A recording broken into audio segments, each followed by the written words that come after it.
এই যে ঘটনা, এই ঘটনা দুঃখজনক, হৃদয় বিদারক। কেননা হোসাইন রাদিয়াল্লাহু তাআলা এবং হাসান রাদিয়াল্লাহু তাআলাকে রাসূল সাল্লাল্লাহু আলাইহি ওয়াসাল্লামের ভাষায় জান্নাতের সর্দার হিসেবে ঘোষণা করা হয়েছে এবং তার রাসূল সাল্লাল্লাহু আলাইহি ওয়াসাল্লামের অনেক দিক থেকে কানেক্টেড। এক, রাসূল সাল্লাল্লাহু আলাইহি ওয়াসাল্লামের আপন চাচা আবু তালেবের ছেলে, আলীর ছেলে, চাচাতো ভাইয়ের ছেলে, আপন চাচাতো ভাইয়ের ছেলে, একদিক থেকে কানেক্টেড। দুই, আপন মেয়ের ছেলে, ফাতিমা রাদিয়াল্লাহু তাআলা আনহার ছেলে, এবং রাসূল সাল্লাল্লাহু আলাইহি ওয়াসাল্লামের আদর, সেবা এবং যত্ন এবং স্নেহে মানুষ হয়েছে। যেহেতু রাসূল সাল্লাল্লাহু আলাইহি ওয়াসাল্লামের নিজের কোনো ছেলে বেঁচে ছিল না, ফলত মেয়ের ছেলেরাই তার কাছে সবসময় থাকতো, নানার কাছে নাতি নাতনিরাই বেশি থাকতো। তাহলে নিজের ছেলের মতো করেই তিনি হাসান এবং হোসেন রাদিয়াল্লাহু তাআলাকে মানুষ করেছেন। ফলত এটা অবশ্যই হৃদয় বিদারক, দুঃখজনক। কিন্তু এটাও মাথায় রাখতে হবে যে কোনো হৃদয় বিদারক দুঃখজনক ঘটনার যদি পলিটিসাইজ করা হয়, রাজনীতিকরণ করা হয়, আমিও এই রাজনীতির পাঠ হব কিনা। তো এইটা রাজনীতিকরণ কিনা তার উদাহরণ কই থেকে পাবেন? আবু বকর রাদিয়াল্লাহু তাআলা আনহু স্বাভাবিক মারা গেছে, আমাদের কোনো অবজেকশন নাই, কিন্তু ওমর রাদিয়াল্লাহু তাআলা আনহুকে তো হত্যা করা হয়েছে। তো ওমর রাদিয়াল্লাহু তাআলা আনহুর হত্যা সম্মানের দিক থেকে বেশি হৃদয় বিদারক না হাসান এবং হোসাইন রাদিয়াল্লাহু তাআলা আনহুর হত্যা বেশি হৃদয় বিদারক? দুই নম্বর, ওসমান রাদিয়াল্লাহু তাআলা আনহু কোরআন পাঠরত অবস্থায় সমগ্র মদিনা ঘেরাও করে কোরআন পাঠরত অবস্থায় তাকে হত্যা করা হয়েছে। তিনি হৃদয়ের আবেগ নিয়ে তার বাড়ির ছাদে দাঁড়িয়ে বলেছেন, মানুষেরা, ওই কুয়ার পানি তোমরা আমাকে পান করতে দিচ্ছ না, যেই কুয়া আমি ওসমান গনি আমার টাকা দিয়ে রাসূল সাল্লাল্লাহু আলাইহি ওয়াসাল্লামের যুগে কিনে দিয়েছি। ওই মসজিদে তোমরা আমাকে সালাত আদায় করতে যেতে দিচ্ছ না, যেই মসজিদ রাসূল সাল্লাল্লাহু আলাইহি ওয়াসাল্লামের সাথে আমরা তৈরি করেছি। তো ওসমান রাদিয়াল্লাহু তাআলা আনহুকে যে কোরআন পাঠরত অবস্থায় হত্যা করা হলো, সম্মানের দিক থেকে ওসমান রাদিয়াল্লাহু তাআলা আনহুর হত্যা বেশি হৃদয় বিদারক না হোসেন রাদিয়াল্লাহু তাআলা আনহুর হত্যা বেশি হৃদয় বিদারক? তো তাহলে ওসমান রাদিয়াল্লাহু তাআলা আনহু কোন দিন মারা গেল, সেই দিনের শোক কোথায়? আমরা তো কেউ জানি না ওসমান রাদিয়াল্লাহু তাআলা কবে মারা গেছে, ওই দিনের শোক তো কেউ পালন করে না। ওমর রাদিয়াল্লাহু তাআলা আনহু কবে মারা গেল, তাকে হত্যা করা হলো, ওই দিনের শোক কোথায়? সব বাদ দিলাম, মুহাম্মদ সাল্লাল্লাহু আলাইহি ওয়াসাল্লাম কোন দিন মারা গেল, সেই দিনের শোক কোথায়? তাহলে শোক পালনের একটা বিধিবিধান ইসলামে আছে। একটা স্বাভাবিক মানুষ মারা গেলে শোক 3 দিন, স্বামী মারা গেলে স্ত্রীর শোক 4 মাস 10 দিন, এর বাইরে শোক পালনের আর কোনো বিধান নাই। এই জন্য ইসলামে মুহাম্মদ সাল্লাল্লাহু আলাইহি ওয়াসাল্লাম কবে মারা গেছে ওই দিনে কোনো সাহাবী শোক পালন করেনি। ওমর কবে মারা গেছে এটা নিয়ে সাহাবীরা শোক করেনি, ওই দিনকে উদযাপন হয়নি। এটা ইসলামের মধ্যেই নাই এই সিস্টেম। তারপরের যেটা পয়েন্ট সেটা হচ্ছে যে আলে বাইতের প্রতি ভালোবাসা। আলে বাইত মানে আল্লাহর নবীর পরিবার পরিজন, আত্মীয় স্বজনের প্রতি ভালোবাসা। এটা ইসলামের পাঠ। না হলে আমরা দরুদ শরীফে এই দোয়া পড়তাম না যে আল্লাহুম্মা সাল্লি আলা মুহাম্মাদিন ওয়া আলা আলি মুহাম্মাদ কামা সাল্লাইতা আলা ইব্রাহিম ওয়া আলা আলি ইব্রাহিম ইন্নাকা হামিদুম মাজিদ। আল্লাহ ইব্রাহিমের পরিবারের উপর যেমন দয়া রহমত বর্ষণ করেছেন, ওই রকম দয়া রহমত বর্ষণ করেন আমার নবী মুহাম্মদ সাল্লাল্লাহু আলাইহি ওয়াসাল্লামের পরিবারের উপর। তাই এটা তো আল্লাহ নবীর পরিবারের উপর ভালোবাসা থেকে আমরা দরুদ পাঠ করি। কিন্তু আল্লাহর নবীর পরিবার মানে নট অনলি হুসাইন রাদিয়াল্লাহু তাআলা আনহু। কেন নট অনলি হুসাইন? আপনাকে মিলিয়ে দিই। হুসাইন রাদিয়াল্লাহু তাআলা আনহু যদি আল্লাহর নবীর কন্যার সন্তান হওয়ার কারণে আলে বাইতের অংশ হয়, অথবা আলী রাদিয়াল্লাহু তাআলা আনহু যদি আল্লাহর নবীর কন্যাকে বিবাহ করার কারণে আলে বাইতের অংশ হয়, তাহলে উসমান রাদিয়াল্লাহু তাআলা আনহু আল্লাহর নবীর একটা নয় দুইটা কন্যাকে বিবাহ করেছেন, উম্মে কুলসুম এবং রোকাইয়া, একজনের মৃত্যুর পর আরেকজনকে।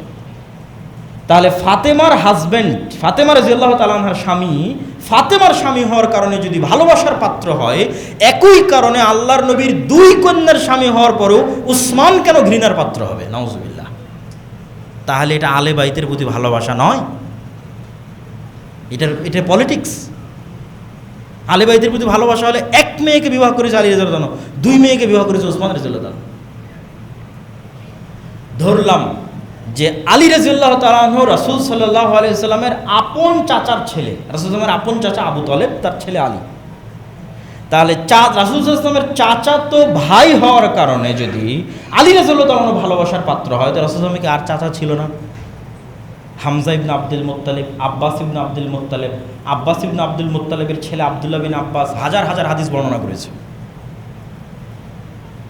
তাহলে আপনি একই সময়ে আলী ইবনে আবি তালেবের প্রতি ভালোবাসা রাখবেন আর আব্বাস ইবনে আব্দুল মুত্তালিবের প্রতি বিদ্বেষ রাখবেন, তাহলে এটা আলে বাইতের প্রতি ভালোবাসা নয়। ডাল মে কুচ কালা হয়, এখানে অন্য কোনো প্রবলেম আছে, অন্য কোনো সমস্যা আছে। আর বড় বড় আলেম ওলামা সবাই একমত, কেননা এই বিষয়ে কোরআনের আয়াত সরাসরি অবতীর্ণ হয়েছে যে রাসূল সাল্লাল্লাহু আলাইহি ওয়াসাল্লামের স্ত্রীরাও আলে বাইতের অংশ। সূরা আহজাবের মধ্যে আল্লাহ বলছেন, ইয়া নিসা আন-নবী লাস্তুন্না কা আহাদিম মিনান নিসা, হে নবীর স্ত্রীগণ তোমরা অন্য মহিলাদের মতো নও। বলতে বলতে সবশেষে বলছেন যে আহলাল বাইত, তোমরা হচ্ছে আহলে বাইতের অংশ, মানে রাসূল সাল্লাল্লাহু আলাইহি ওয়াসাল্লামের পরিবারের অংশ।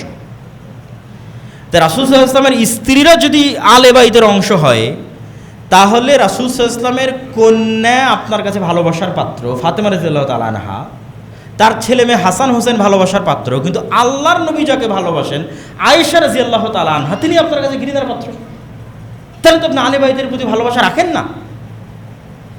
আয়েশা রাদিয়াল্লাহু তাআলা আনহা আল্লাহর নবীর স্ত্রী, তিনিও আলে বাইতের অংশ, তাহলে ফাতেমাকে ভালোবাসলে আয়েশাকে কেমনে ঘৃণা করতে পারেন? শুধু তাই নয়,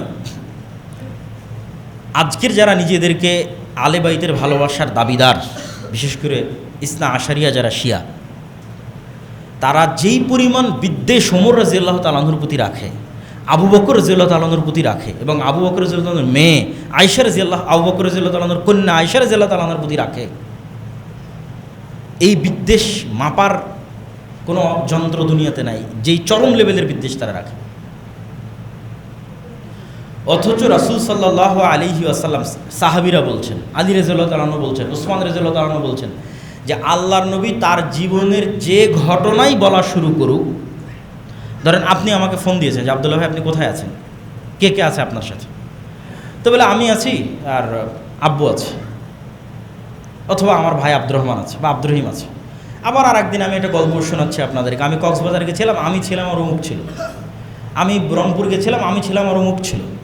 তো আমার জীবনের ঘটনার সাথে সবসময় আর দুটো মানুষের নাম আপনি শুনতে পান, মানে একটা ঘটনাও এমন পাওয়া যায় না যেই ঘটনায় ওই দুটো মানুষের নাম আল্লাহর নবী বলে না গল্পের সময়, যে আমি আজকে ওখানে গেছিলাম, আমি আবু বকর আর ওমর, আমরা ওখান থেকে বের হয়েছিলাম, আমি আবু বকর আর ওমর, আজকে এক জায়গায় দাওয়াত ছিল, দাওয়াত খেতে গেছে, আমি আবু বকর আর ওমর। তাহলে মুহাম্মদ সাল্লাল্লাহু আলাইহি সাল্লামের 24 ঘন্টার সবচেয়ে বেশি সময় যেই দুইজনের সাথে কাটে, সেই দুইজন হচ্ছেন আবু বকর এবং ওমর রাদিয়াল্লাহু তাআলা আনহু। এখন আশ্চর্যজনক, দুঃখজনক হলেও সত্য যে ইহুদিদের কাছে মুসা আলাইহিস সালামের সাথে যারা ছিল তারা জনপ্রিয়। খিজিরের সফরে গেছিল, তো মুসা আলাইহিস সালামের সাথে যারা ছিল, মুসা আলাইহিস সালামের ভাই হারুন, তারা ইহুদিদের কাছে জনপ্রিয়, সম্মানের পাত্র। খ্রিস্টানদের রাস্তাঘাট, কলেজ, কারখানা সব কিছু ঈসা আলাইহিস সালামের যে 12 জন হাওয়ারি ছিল ওই 12 জনের নামে। তাহলে ঈসা আলাইহিস সালামের সঙ্গী 12 জন খ্রিস্টানদের কাছে সম্মানের পাত্র, ইহুদিদের কাছে মুসা আলাইহিস সালামের সঙ্গী সম্মানের পাত্র। আর এই রাফিজিদের কাছে আমার নবী মুহাম্মদ সাল্লাল্লাহু আলাইহি ওয়াসাল্লাম কতটা খারাপ হলে মুহাম্মদ সাল্লাল্লাহু আলাইহি ওয়াসাল্লামের সাথে যারা সবসময় থাকতো ওদের প্রতি এদের সবচেয়ে বেশি বিদ্বেষ। তাহলে তো আমার নবীকে দোষ দেওয়া, যদি ইহুদি খ্রিস্টানদের চেয়ে তো খারাপ হয়ে গেল। আমার যদি আবু বকর এবং ওমর খারাপ হয় তাহলে 100% আমার নবীও খারাপ, নাউজুবিল্লাহ। তাহলে আবু বকর এবং ওমরের প্রতি বিদ্বেষ পোষণ করা তো বহু দূরের কথা, ভালোবাসা থাকলেই ওটা ইমানের অংশ, আর না থাকলে, বিদ্বেষ থাকলে কাফের হয়ে যেতে পারে। তো এবার আমরা চলে আসি যেটা আমরা বারবার বলছিলাম, যে কি পলিটিক্স, যেই পলিটিক্সের কারণে শুধু হুসাইন রাদিয়াল্লাহু তাআলা আনহু এবং তার ছেলে মেয়েদের নিয়ে আমি ব্যস্ত হয়ে গেলাম, এমনকি হাসান রাদিয়াল্লাহু তাআলা আনহুকে অতটা গুরুত্ব দিলাম না। এই পলিটিক্সটা হচ্ছে পারস্য বা ফুরস, এর আগে থেকেই জাতিগতভাবে তাদের নিজেদেরকে একটু আলাদা চিন্তা করে।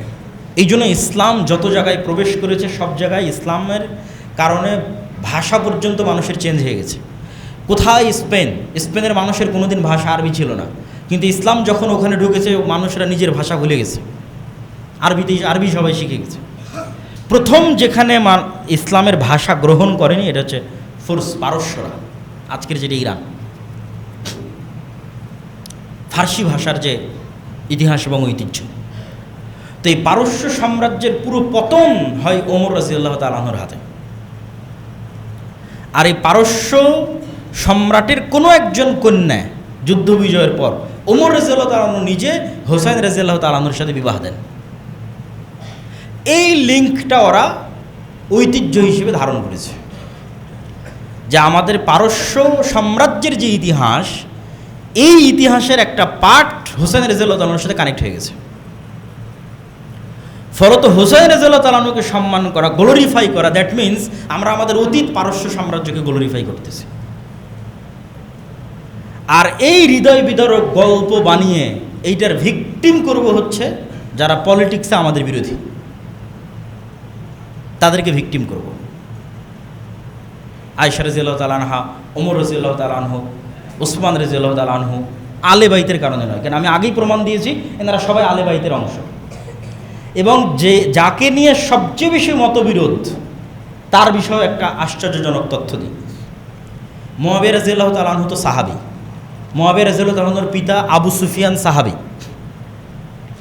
এইটা ঠিক যে আবু সুফিয়ান রাদিয়াল্লাহু তাআলা আনহু মক্কা বিজয়ের পূর্ব পর্যন্ত মক্কার কুরাইশদের সর্দার, বদরের যুদ্ধে আল্লাহর নবীর বিরুদ্ধে, উহুদের যুদ্ধে আল্লাহর নবীর বিরুদ্ধে নেতৃত্বে, খন্দকের যুদ্ধে আল্লাহর নবীর বিরুদ্ধে নেতৃত্বে, মানে মক্কার কুরাইশদের আবু জাহালের পরে সবচেয়ে বড় সর্দারের একজন আবু সুফিয়ান রাদিয়াল্লাহু তাআলা আনহু।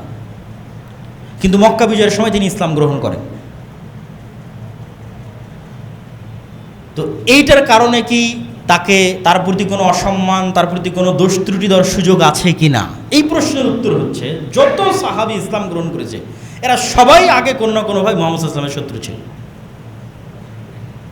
ওমর রাদিয়াল্লাহু তাআলা নিজেই ছিল, খালিদ বিন ওয়ালিদ নিজেই ছিল, আমর ইবনুল আস নিজেই ছিল। খালিদ বিন ওয়ালিদ আর আমর ইবনুল আস তো গোটা মুসলিম বিশ্ব বিজয় করেছে।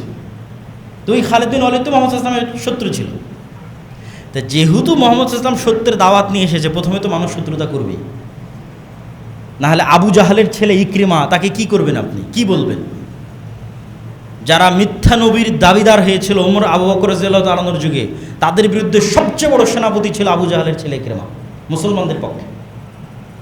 তখন আবু জাহালের ছেলে এই জন্য আগে আপনি ঘৃণা করবেন, এই সুযোগ ইসলামে নাই। ইসলামের মানদণ্ড ভিত্তিই হচ্ছে ঈমানের উপর। ইসলাম গ্রহণ করেছে সব শেষ, ইসলামের জন্য কাজ করেছে অতীতের সব শেষ। তো আবু সুফিয়ান রাদিয়াল্লাহু তাআলা আনহু বা উমাইয়া বংশ যারা, এরাও মুহাম্মদ সাল্লাল্লাহু আলাইহি ওয়াসাল্লামের বংশধারার সাথে কানেক্টেড, যেটাকে আমরা কুরাইশ বলি। রাসূল সাল্লাল্লাহু আলাইহি ওয়াসাল্লামের পরদাদা হচ্ছে আব্দে মানাফ। আব্দে মানাফের দুই ছেলে, এক ছেলের নাম হাশেম আর এক ছেলের নাম আব্দে শামস। হাশেমের বংশধর হচ্ছে আব্দুল মুত্তালিব, মুহাম্মদ সাল্লাল্লাহু আলাইহি ওয়াসাল্লাম, আর আব্দে শামসের বংশধর হচ্ছে উমাইয়া হারব আর আবু সুফিয়ান। তাহলে আবু সুফিয়ান এবং তাদের বংশধরেরা ইব্রাহিমী এবং ইসমাইলি রক্তের উত্তরসূরি, এবং মুহাম্মদ সাল্লাল্লাহু আলাইহি ওয়াসাল্লামের যে কুরাইশ বংশ, এই কুরাইশ বংশের উত্তরসূরি। এক নম্বর। দুই নম্বর, আবু সুফিয়ান রাদিয়াল্লাহু তাআলা আনহুর কন্যা উম্মে হাবিবা, এটা অনেকেই জানে না, অথচ এটা প্রতিষ্ঠিত সত্য, এটা জানা দরকার, মানুষের বলা দরকার যে আবু সুফিয়ান রাদিয়াল্লাহু তাআলা আনহুর কন্যা উম্মে হাবিবা, যিনি মুআবিয়া রাদিয়াল্লাহু তাআলা আনহুর বোন, তিনি রাসূল সাল্লাল্লাহু আলাইহি ওয়াসাল্লামের স্ত্রী। তা আবু সুফিয়ান রাসূল সাল্লাল্লাহু আলাইহি ওয়াসাল্লামের শ্বশুর, আর মুআবিয়া রাদিয়াল্লাহু রাসূল সাল্লাল্লাহু আলাইহি ওয়াসাল্লামের সম্বন্ধী অথবা শালা। তাহলে আপনি তাদেরকে কোথায় থেকে আলে বাইতের বাইরে বের করবেন আর তাদের প্রতি বিদ্বেষ পোষণ করবেন? তিন নাম্বার, সর্বশেষ, আবু সুফিয়ান রাদিয়াল্লাহু তাআলা আনহুর সাহাবী, মুআবিয়া রাদিয়াল্লাহু তাআলা আনহু রাসূল সাল্লাল্লাহু আলাইহি ওয়াসাল্লামের সাহাবী। একজন সালাফি সালেহিনের বক্তব্য দিয়ে এই পয়েন্টটা শেষ করব যে ওমর ইবনে আব্দুল আজিজ উমাইয়া বংশের একজন শাসক, যার ন্যায় পরায়ণতার কারণে মানুষ মনে করত যে তিনি পঞ্চম খলিফা হওয়ার যোগ্য। চারটে খোলাফায়ে রাশিদিনের পরে তিনি পঞ্চম খলিফা হবেন। তো তার সম্মান বাড়াতে বাড়াতে অনেকেই তাকে মুআবিয়া রাদিয়াল্লাহু তাআলা আনহুর চাইতে বেশি সম্মান দেওয়ার চেষ্টা করতেন। তখন সালাফে সালেহিনরা বললেন যে ওমর ইবনে আব্দুল আজিজের সারা জীবনের আমল আর মুআবিয়া রাদিয়াল্লাহু তাআলা আনহুর একটা রাকাত সালাত, একটা সিজদা যা তিনি মুহাম্মদ সাল্লাল্লাহু আলাইহি সাল্লামের সাথে আদায় করেছেন, এমত অবস্থায় যে তিনি মুহাম্মদ সাল্লাল্লাহু আলাইহি সাল্লামকে নবী হিসেবে ঈমান রাখেন, বিশ্বাস রাখেন, আল্লাহকে রব এবং ইলাহ হিসেবে বিশ্বাস রাখেন, ওমর ইবনে আব্দুল আজিজের সারা জীবনের আমলের চেয়ে শ্রেষ্ঠ। আর এটার পিছনে আল্লাহ নবীর হাদিস দলিল। আল্লাহ নবী বলছে, দুনিয়ার মানুষ, তোমরা উহুদ পাহাড়ের সমান দান করে আমার একজন সাহাবীর এক মুষ্টি স্বর্ণ দামের সমান নেকি অর্জন করতে পারবো না। কেন? দান করলেই তো হলো না, অন্তরের কোয়ালিটিটা কোথায়, ইমানের কোয়ালিটিটা কোথায়? তাহলে এই জন্য সাহাবীদের সম্মান সর্বোচ্চ জায়গায় রাখতে হবে। আলী রাদিয়াল্লাহু তাআলার প্রতি যেমন আমাদের ভালোবাসা থাকবে, হোসেন রাদিয়াল্লাহু তাআলার প্রতিও থাকবে, মুআবিয়ার প্রতিও থাকবে, আবু সুফিয়ানের প্রতিও থাকবে রাদিয়াল্লাহু তাআলা আনহুম আজমাইন, আয়েশা রাদিয়াল্লাহু তাআলা আনহার প্রতিও থাকবে। এটাই আহলুস সুন্নাত ওয়াল জামাতের আকীদা এবং এটাই শ্রেষ্ঠ এবং সত্য আকীদা। এইটার মধ্যে যে বিভেদ তৈরি করার চেষ্টা করা হবে, ওটাই পলিটিক্স। যে পলিটিক্স দিয়ে আমি গ্লোরিফাই করবো হোসেন রাদিয়াল্লাহু তাআলা আনহুকে, আর শত্রু বানাবো ওমর রাদিয়াল্লাহু তাআলা আনহুকে, শত্রু বানাবো ওসমান রাদিয়াল্লাহু তাআলা আনহুকে, আলী রাদিয়াল্লাহু তাআলা আনহুকে গ্লোরিফাই করব। আর আলী রাদিয়াল্লাহু তাআলা আনহু নিজে বায়াত করলেন যে ওসমানের হাতে, নিজে বায়াত করলেন যে ওমরের হাতে, নিজে বায়াত করলেন যে আবু বকরের হাতে, তাদেরকে শত্রু বানাবো, এটা পলিটিক্স। এইটার পার্ট হওয়া যাবে না। কিন্তু ঘটনা অবশ্যই হোসেন রাদিয়াল্লাহু তাআলা আনহুর যে হত্যার ঘটনা, এটা অবশ্যই হৃদয় বিদারক এবং কষ্টদায়ক। কিন্তু ওইটার শোক হিসেবে উদযাপনের সুযোগ ইসলামে নাই। আর যখন এটা বাড়তে বাড়তে কোন লেভেলে চলে যায় যে আপনি ছুরি দিয়ে আপনার পিঠে আঘাত করে রক্তাক্ত করবেন, ছুরি দিয়ে আপনার মাথায় রক্তাক্ত করবেন, এটা তো আরও হারাম। রাসূল সাল্লাল্লাহু আলাইহি ওয়াসাল্লাম বলছে, সে আমার উম্মতের অংশ নয় যে শোক পালনে তার গাল টানে, তার জামা ছিঁড়ে, সে আমার উম্মতের অংশ নয়। রাসূল সাল্লাল্লাহু আলাইহি ওয়াসাল্লাম বলছেন, জাহিলি যুগের 4টা বৈশিষ্ট্যের একটা বৈশিষ্ট্য খুব ভয়ঙ্কর, সেটা নেয়াহা, শোক উদযাপন করা। এটা জাহিলি যুগের বৈশিষ্ট্যের একটা। এবং ওই যে হারাম মাসের বিধানের মধ্যে যে আয়াতটা পড়লাম, ওই আয়াতের সর্বশেষ অংশ হচ্ছে ফালা তাজলিমু ফীহিন্না আনফুসাকুম, তোমরা নিজেদের উপর জুলুম করিও না। আত্মহত্যা ইসলামে হারাম কেন? আপনি নিজে নিজের হাত কাটতে পারবেন না, এটা হারাম। এটা মানুষের সম্মান। আমরা যে মানুষের সম্মানের আলোচনা করলাম, হারাম মাসের সম্মানের আলোচনা করলাম, তাহলে আপনি শোক পালন করতে গিয়ে, তাজিয়া মিছিল করতে গিয়ে নিজের উপর জুলুম করবেন, অত্যাচার করবেন, আর সেটা দিনের অংশ হবে যে না, এটা সম্ভব না। তো প্রিয় উপস্থিতি, আমরা আমাদের আলোচনার সারমর্ম করি। আমাদের আলোচনার সারমর্ম হচ্ছে আমরা হারাম মাসের মধ্যে আছি। মাস যেমন হারাম হয়, এলাকা তেমন হারাম হয়, যেমন মক্কা মদিনা। হারাম সম্মানের কারণে হয়, অনেক হালাল বিধান তখন হারাম হয়ে যায়। আর আমরা হারাম মাসের যে মহরম মাস আছে, এই মহরম মাসের 10 তারিখ আশুরা শরীয়তে যেই কারণে উদযাপিত, সেটা হচ্ছে মুসা আলাইহিস সালামের নাজাতে মুসা আর ফেরাউনের ধ্বংস। তাহলে আপনি মহরম থেকে যদি কিছু শিখতে চান, তাহলে মুসার ফেরাউনের ইতিহাস আপনাকে পড়তে হবে। এবং এটা অন্য আর একদিন যদি আমাদের পক্ষে সুযোগ হয় আমরা আলোচনা করবো ইনশাল্লাহ, বা আমার আগের অন্য আলোচনা থেকে আপনারা শুনতে পারেন, বানু ইসরাইলের ইতিহাস থেকে। আর এই দিনে যে বিষয়গুলো উদযাপিত হচ্ছে আমাদের সমাজ এবং রাষ্ট্রে, ভারত উপমহাদেশে, কেন আমরা ইরান শাসিত, পারস্য শাসিত, শিয়াদের লিগ্যাসি আমরা বহন করি, এর অসংখ্য আলামত আছে। ফলত আমাদের অঞ্চলে ওই জিনিসগুলোর প্রভাব আছে, কিন্তু ওইটা করা কখনোই শরীয়ত সম্মত হবে না, যেগুলো আমি আপনাদের সামনে পরিষ্কার এবং স্পষ্ট করেছি। আর রাজনৈতিক যে আলোচনা আছে, এই আলোচনার মধ্যে সাহাবীদের সম্মান রক্ষা করতে হবে। বাস, সকল সাহাবীর সম্মান, ইজ্জত, মান সব কিছু রক্ষা করতে হবে এবং তাদের প্রতি ভালোবাসা রাখতে হবে। পলিটিক্সের কারণে কারো প্রতি বিদ্বেষ স্থাপন করা যাবে না। আল্লাহ সুবহানাহু ওয়া তাআলা আমাদেরকে সঠিক ঈমান, সঠিক আকীদা, এবং আজকের দিনে যারা সিয়াম আছেন তারা অনেক বড় ফজিলতের কাজ করছেন। অতীতের 1 বছরের গুনাহ ক্ষমা হওয়ার ঘোষণা রাসূল সাল্লাল্লাহু আলাইহি ওয়াসাল্লাম দিয়েছে। এবং আফজালুস সিয়াম বা'দা রমাদান শাহরুল্লাহিল মুহাররম, রমাজানের পরে সর্বশ্রেষ্ঠ সিয়াম হচ্ছে মুহররম মাসের সিয়াম। এবং রমাজান ফরজ হওয়ার আগে একটা সিয়ামই ফরজ ছিল, সেটা হচ্ছে আশুরার সিয়াম। তাহলে এটার অনেক ফজিলত। এগুলো একটা ফজিলতের সাথেও কারবালার কানেকশন না, এগুলো সবগুলোর কানেকশন মুসা আলাইহিস সালামের মুক্তি আর ফেরাউনের ডুবে যাওয়া। আল্লাহ সুবহানাহু ওয়া তাআলা আমাদের সঠিক বিষয় জানার, মানার তৌফিক দান করুক। আল্লাহুম্মা আমিন।